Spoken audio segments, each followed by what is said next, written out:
Welcome to Ibrahim Traore Person, the channel where untold stories of Africa's struggle and resilience come alive. Here, we expose the lies of colonial narratives, challenge the racism buried in global systems, and celebrate the strength of those who resist oppression. Stay with us as we uncover truths the world has tried to silence. They call him a dictator, a threat, a danger to democracy. But ask yourself, why does Western media always paint African leaders who resist exploitation as villains while glorifying those who keep their people chained?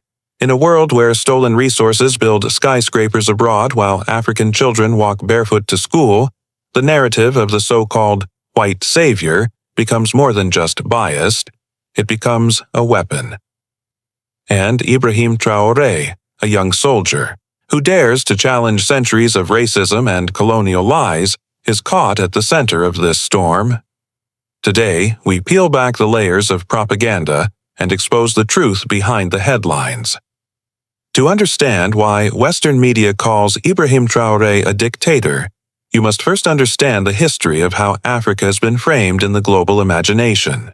For centuries, Europe and the West projected Africa as a land of darkness, chaos, and helplessness, where the civilized world needed to intervene.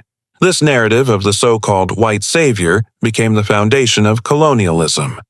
It justified invasion, resource theft, and the stripping away of African dignity under the illusion of bringing order and progress. Generations grew up hearing that Africa could not survive without the West, and this lie became so deeply rooted that even today, when an African leader rises to defend his nation, the world rushes to call him a threat. Ibrahim Traore was not born into luxury or privilege. He was a soldier, a young man who had seen with his own eyes the broken promises of independence and the continued exploitation of his people. Burkina Faso, his homeland, was a nation rich in resources but strangled by poverty, while its soil produced gold, cotton, and other riches. Most of the profits flowed out of Africa into foreign hands. The farmers who toiled under the sun remained poor, their children lacking proper schools, their hospitals underfunded, their opportunities stolen. This was not mismanagement alone. It was the direct result of a global system built on inequality, a system where Africa remained the supplier and the West remained the beneficiary. When Traoré stepped into leadership, he quickly realized the weight of the narratives stacked against him. Any attempt to challenge foreign influence was not viewed as patriotism, but as rebellion. Any demand for dignity was cast as aggression. Western headlines did not describe him as a reformer or protector of his people. They chose words like strongman, authoritarian, and radical. Yet, the leaders who drained Africa's wealth, who kept entire nations in debt traps, were praised as partners, allies, and visionaries. The hypocrisy could not be clearer. The setup of this story lies in that double standard. Why is the world comfortable when African nations are silent, submissive, and dependent, but terrified when they stand up and say no more? Why are African leaders labeled dangerous for protecting their sovereignty, while Western corporations are celebrated for exploiting that very sovereignty? In this tension, Ibrahim Traoré became both a symbol of hope for Africans and a target of smear campaigns from abroad. The stage was set, and the forces were clear. On one side, a young leader demanding freedom and dignity for his people. On the other, a global system determined to keep Africa under control. And in between, billions of eyes around the world, watching, judging, and waiting to see which version of the story they would believe. As Ibrahim Traoré stepped into leadership, the whispers began almost immediately. Western news outlets published alarming headlines, painting him as a sudden and unpredictable danger to stability. The narrative was clear. Here was a man too young, too radical, too defiant to be trusted with power. Yet behind those headlines lay a deeper truth. He was not dangerous to his people. He was dangerous to those who had long profited from their suffering. For decades, the image of Africa had been carefully controlled by external powers. Hollywood films, history books, and global media all told the same story. Africa was unstable, violent, and in desperate need of outside help. But the moment an African leader refused that so-called help and chose self-reliance instead, the world turned on him. Traoré rejected the dependency model. He spoke openly about ending exploitative contracts that allowed foreign corporations to strip Burkina Faso of its resources while giving little in return. Gold mines that had produced billions for foreign shareholders left local communities impoverished. Aid programs came with conditions that kept the country locked in cycles of debt. Traoré called this out, not with hesitation, but with clarity. He argued that if African nations were ever to be free, they needed to control their own wealth and chart their own path. For the people of Burkina Faso, his words were revolutionary. For Western powers, they were intolerable. The racism embedded in these reactions became undeniable. When Western leaders demanded sovereignty and defended their national interests, they were celebrated as patriots. When African leaders demanded the same, they were branded as extremists. The so-called white savior image was protected at all costs. After all, if Africa began to show strength, resilience, and independence, the myth that it needed saving would collapse. And without that myth, centuries of justification for intervention, control, and exploitation would also collapse. Media reports grew harsher. International analysts claimed Traoré's rise was a setback for democracy, even though he represented the will of the people who had grown tired of corruption and dependency. Commentators who had never set foot in Burkina Faso lectured about its future. Television panels filled with voices from Europe and America debated whether Africa was ready to govern itself, as if centuries of racist assumptions were still acceptable in the 21st century. In their framing, Africa was not a continent of sovereign nations but a ward of the West, forever in need of guidance, forever incapable of progress without outside supervision. Inside Burkina Faso, however, the story was different. Crowds filled the streets, chanting for sovereignty, raising flags, and celebrating a newfound pride in their leaders' courage. Farmers, workers, and students began to believe that perhaps the cycle of exploitation could be broken. The energy was not one of fear, but of hope. Traoré had ignited a fire reminding his people that they were not helpless children in need of a white savior, but a nation with dignity, history, and strength. The more his popularity grew at home, the more the attacks intensified abroad. Opinion pieces warned of rising anti-Western sentiment, as if the natural desire for freedom and equality was an unacceptable threat. Economists issued bleak forecasts, not because of Burkina Faso's policies themselves, but because those policies threatened global corporations that had long treated Africa as their private marketplace. Sanctions and pressures loomed in the background, quiet reminders that those who challenge the system often pay a heavy price. This rising action revealed a painful truth. The racism was not always loud or obvious. It was embedded in the very language used to describe African progress. Words like instability, radicalism, and danger masked what was really happening, Africans refusing to be exploited any longer. And each time Traoré pushed forward, he forced the world to confront its hypocrisy.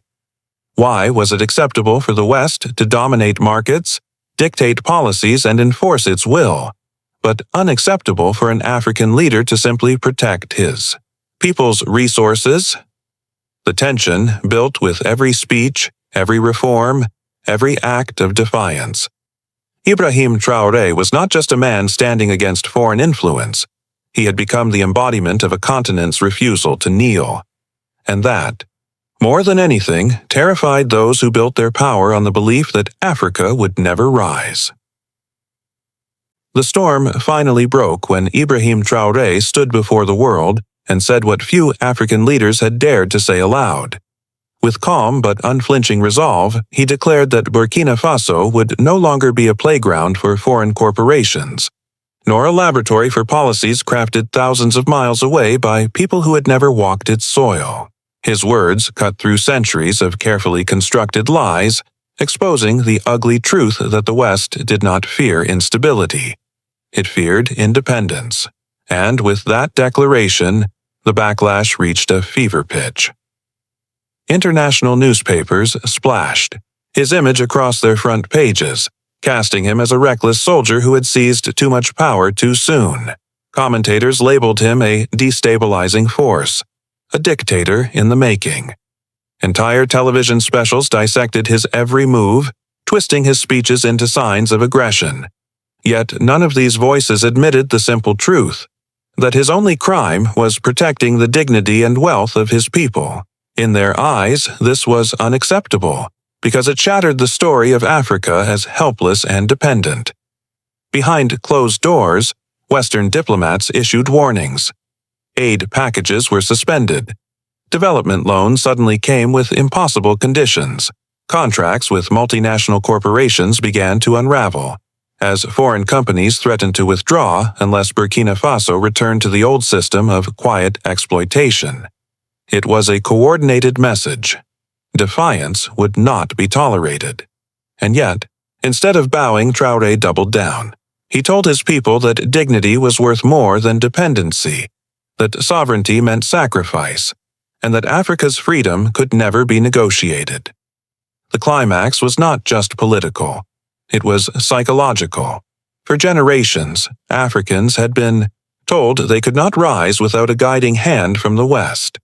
That belief, etched into textbooks and reinforced in global media, had weighed like chains on their collective spirit. But in that moment, as crowds filled the streets of Ouagadougou waving their flags and chanting his name, the lie began to unravel. Here was proof that leadership did not have to look westward to find validation. Here was proof that an African leader could stand tall, not as a supplicant, but as an equal. And this was what terrified the guardians of the status quo. If Burkina Faso succeeded, others would follow. If Africans saw that dignity was possible without permission from Europe or America, the very foundation of the white savior myth would crumble. For the first time in decades, the balance, heat of power, seemed to tremble. What was once dismissed as radical now looked like the spark of a larger awakening. The climax of Traoré's struggle was not just the clash of policies and propaganda.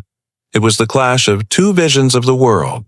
One vision insisted that Africa must remain forever dependent, forever grateful for crumbs handed down by its so-called saviors. The other vision, embodied by Traoré, declared that Africa had always been capable, always been rich in spirit and resource, and that its only obstacle was the chains others refused to remove. At that breaking point, the battle lines were drawn not just for Burkina Faso, but for the future of the continent itself. As the dust settled from the storm of accusations and smear campaigns, one truth remained impossible to erase. Ibrahim Traoré had shifted the conversation. No matter how loudly foreign media shouted, no matter how many labels they attached to his name, the people of Burkina Faso saw him not as a dictator, but as a defender.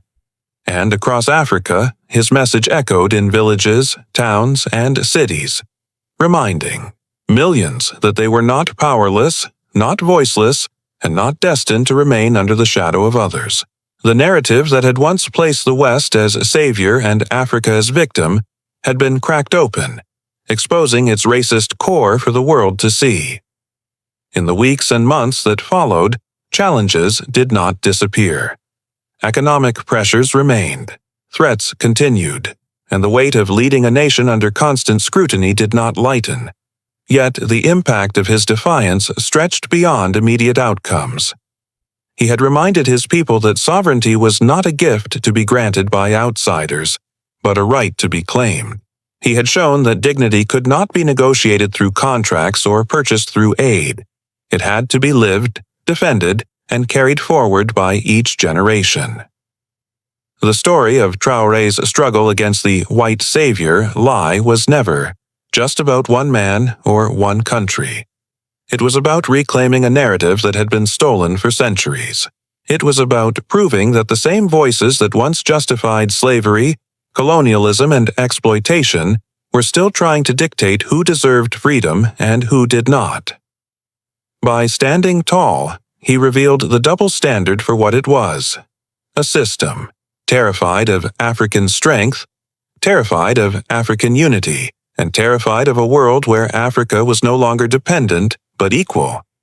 And so, as we step back and reflect on this story, a question lingers. Why is it that when Africa rises, it is branded dangerous, but when others exploit, it is called progress? Why must justice, freedom, and dignity come at such a high cost for some, while others claim them as birthrights? Perhaps the answer lies not in the headlines written abroad, but in the voices rising within Africa itself. Because in the end, the greatest impact of Ibrahim Traoré's stand is not measured in articles or economic forecasts. It is measured in the fire lit within his people, a fire that whispers to every African child, "You are not weak, you are not helpless, and you do not need saving. You already carry the strength of a continent within you."